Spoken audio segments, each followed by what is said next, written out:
Today I'm going to talk about Alixan Bouquet-Khan.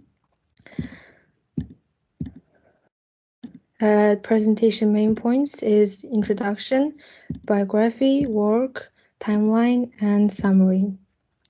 The English magazine Herald of Peace was first published in the Circle of Reading.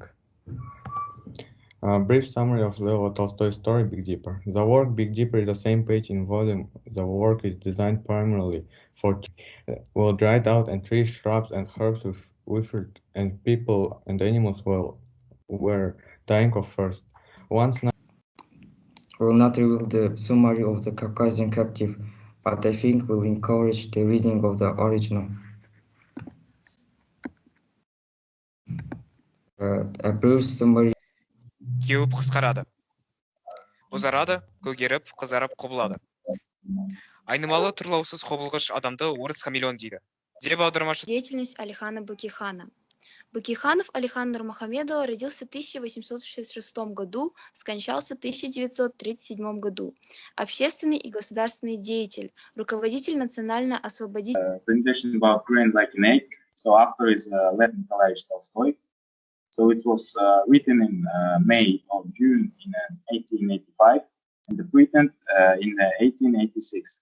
So where the idea was taken from and... Алихан Букихан, начав в студенческие годы переводить Толстого на казахский язык, не оставлял этого занятия до конца своей жизни. И надо заметить, переводы его по сей день остаются непревзойденными. Предоставляю вашему вниманию доклад ученицы. Я заказывал переводы некоторым из них.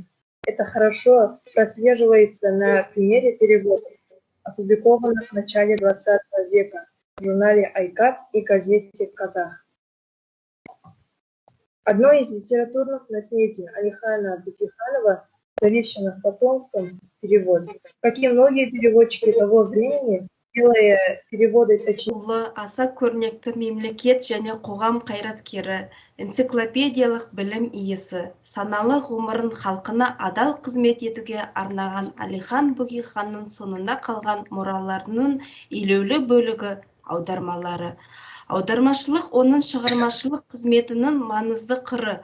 Ол аудармашылық кәсіптің сырына алғаш үңілген, аударманың барлық саласына араласып, бұл іспен тікелей айналысқан.